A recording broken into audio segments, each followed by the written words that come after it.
Hi, Sean. How are you today? Good, Adam. How are you? Good. All right. It's no secret what a lot of the storyline is going to be heading into this game uh, this week. I'll ask the question this way. When we talked at the owners' meetings, I think it was down in Palm Beach, you had talked about learning from last year moving forward. So, kind of reflecting on that and looking at where you are now, how do you think maybe as a team and an organization, you're better for having gone through that? Oh, well, I mean, if you had 2 hours, we could sit here and talk for 2 hours probably. There's some big things, there's some smaller things. And I think just overall, I think, you learn a lot through your experience, whether it's positive or negative, and you use it as you go forward, as you move forward, and as a person individually, as a team in this case. I think when you're in those games, just being in those games to begin with is a great educator for us as coaches, players, and again, our football team. Just a quick follow to that, and then I'll move on. But I thought the final drive at Baltimore said a lot, having covered, the team for your tenure.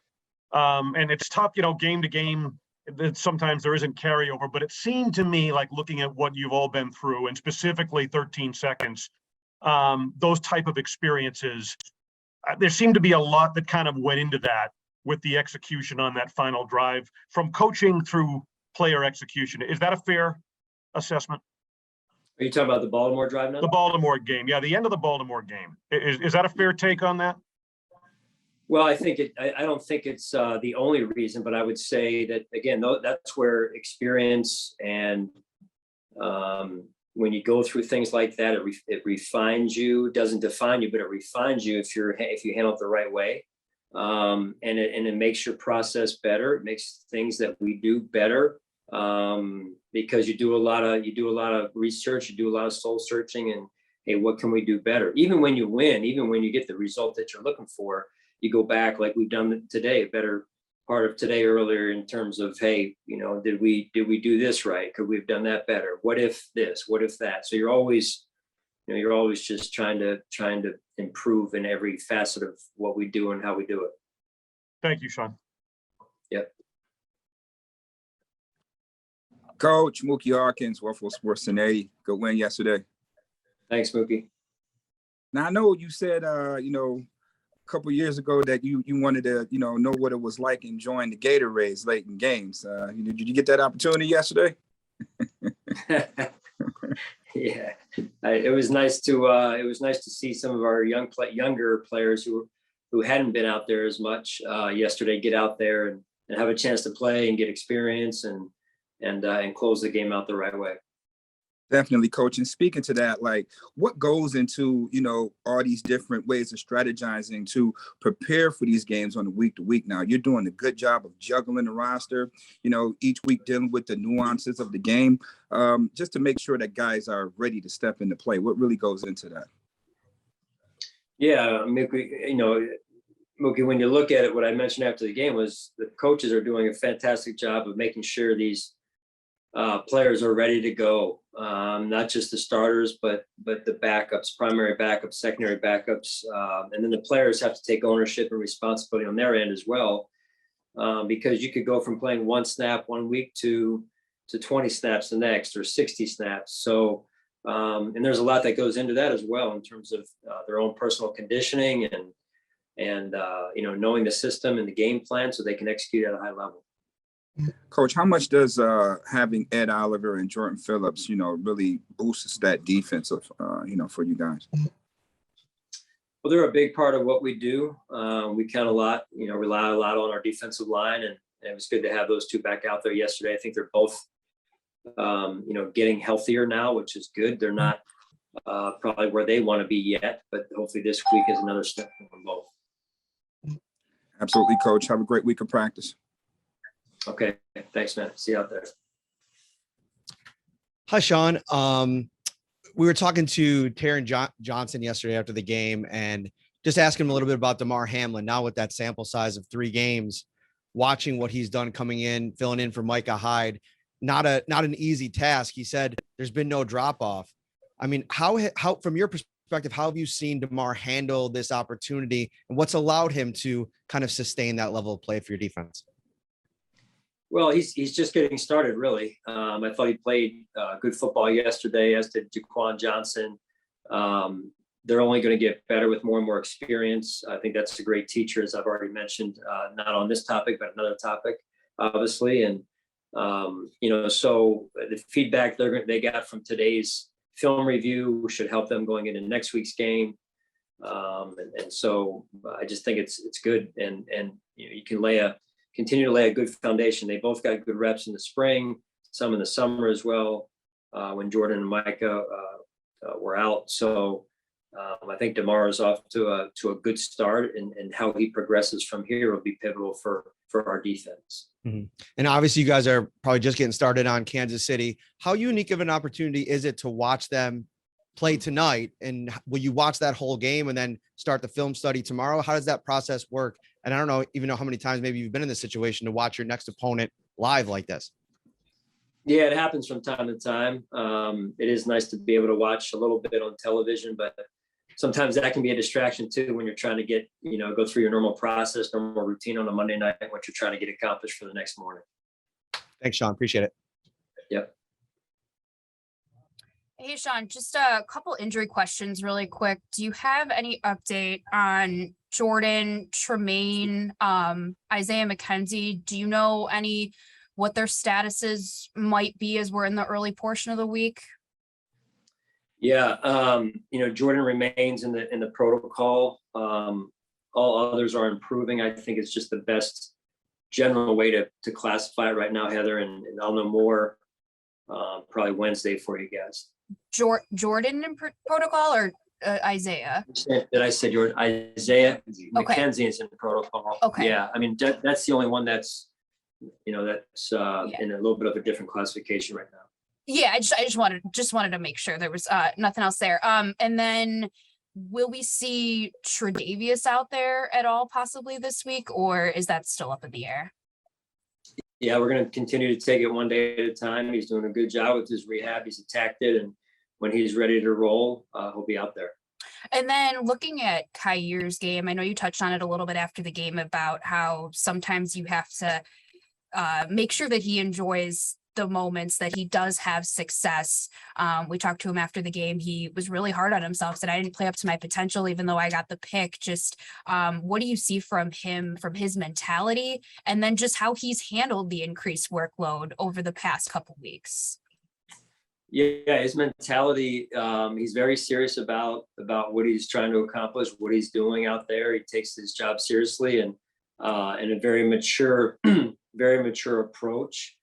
Very professional approach, and but you do want to be able to take a break a little bit from time to time, especially when we don't get a lot of breaks during the week or the season, but when you can get those windows of time where you can push back, I think it is healthy, especially for mindset. And then it's a long season, so these rookies are they're going into a season where they haven't played for the months or the stretch of time that we're going to play this season, and so it's new. So just trying to keep it fresh, trying to get their reps so that they can get their rest and come back fresh every week. And I think he's off to a good start, and I'm sure there's some plays he wants back in yesterday's game, but he'll learn from those.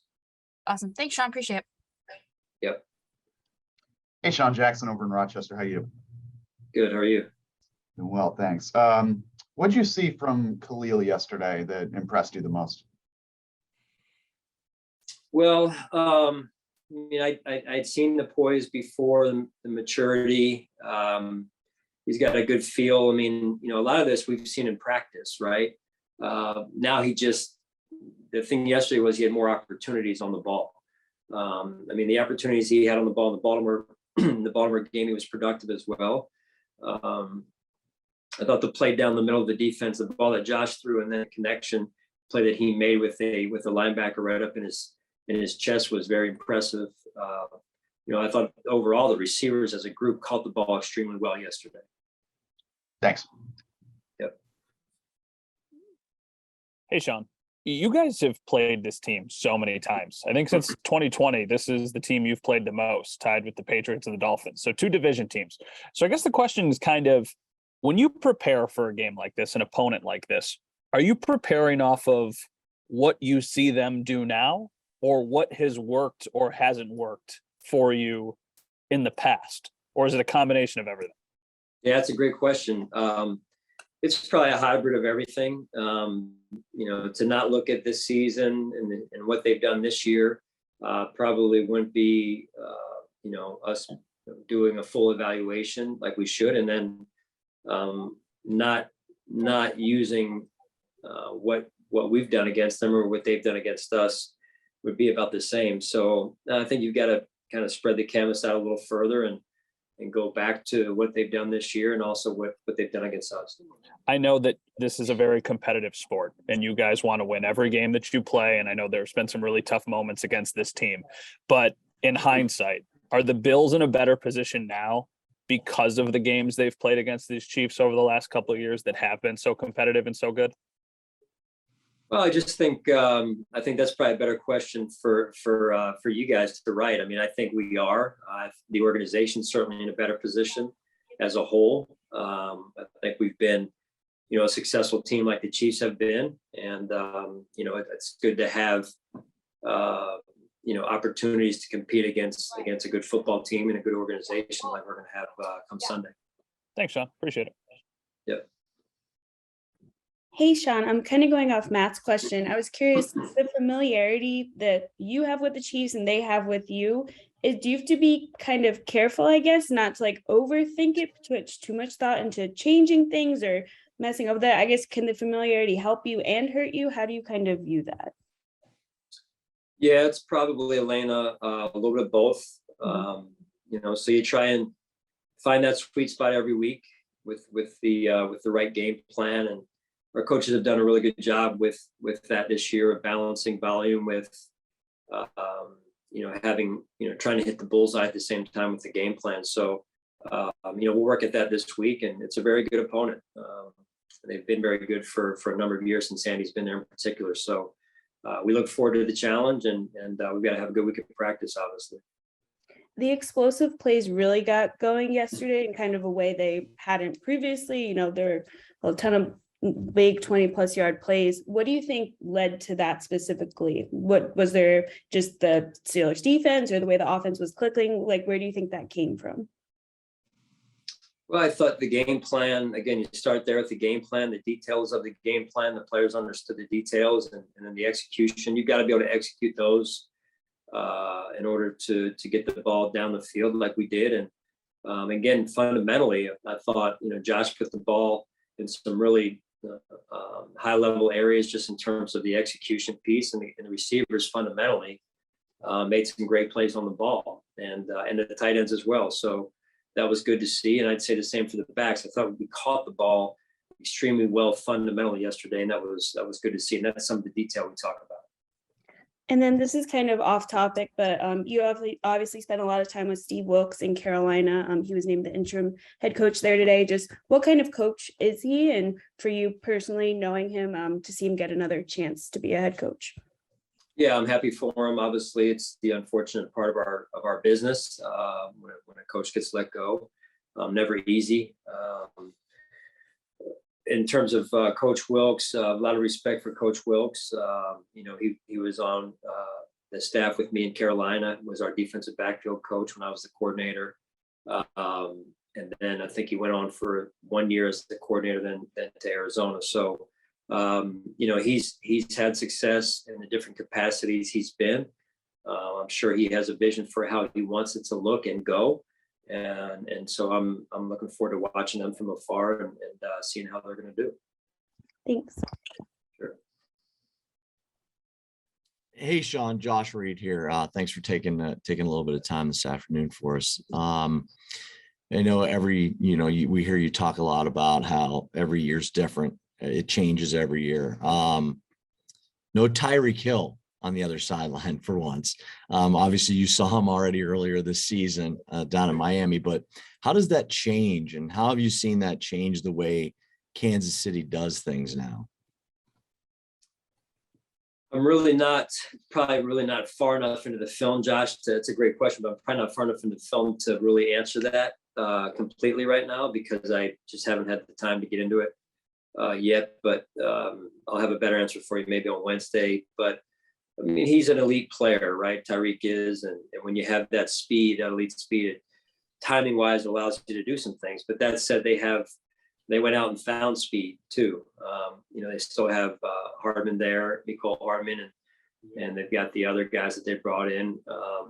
So they've got the speed, with Valdez there, and he's an elite player as well. So and then they brought in Juju as well, and Andy's never going to be without weapons. He always stockpiles them, and it seems like they retool every year and make it very hard to defend, not only from a weapon standpoint, but schematically as well.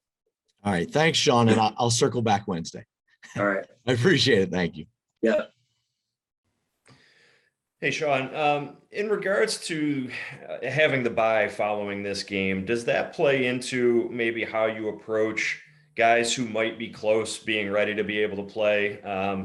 Obviously, everybody is going to kind of know what's at stake, and this is a big game against maybe your biggest rival right now in the NFL. But given that there would be a lot of extra time to maybe get guys right for the remainder of the season with the bye that follows, does that play into your approach with some of the guys that are banged up right now? Yeah, it's a good point. It's not off the table, that consideration. With the guys we have, we'll factor that in. With some and maybe not some others, just depending on where they're at in their return to play progression, Jay. So we do factor that in. It's just not in every situation, because not in every situation will we need to factor that in, it looks like. So I think we're in a pretty good spot with some of these guys getting healthier than they were last week. We held some guys out that we're getting close. So we'll just see where it goes this week. Understood. Thanks, Sean. Yeah. Hey, Sean, just one housekeeping thing. I forgot about the back end of last week. Could you explain what happened with Tavon Austin? Saw that a non-injury settlement. Yeah, it was just parting of ways there between a player and an organization and a team there. And so we appreciate Tavon. He brought great energy to our team, in particular on the practice field, and played some roles that that weren't his primary position here on the roster. So that's really where it left off. Great. Thank you. Yeah. That's all we have today. Thanks, Coach. All right. Thanks, guys.